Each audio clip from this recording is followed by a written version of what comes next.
Password ng Facebook mo.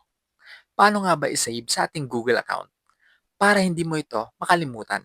Ito yung mga kadalasang problema ng iba sa atin.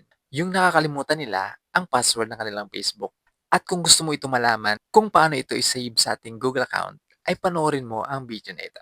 Open mo ang phone settings. Hanapin sa baba ang Google. I-click mo ito. I-click ang All Services. I-click mo sa baba ang Autofill with Google. Punta sa Google Password Manager. I-click ang plus sign sa Add Password. I-click ang Select App. Dito mo makikita ang mga apps.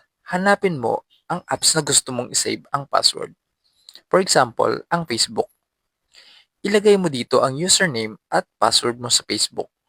At pagkatapos ay i-click mo ang save sa itaas.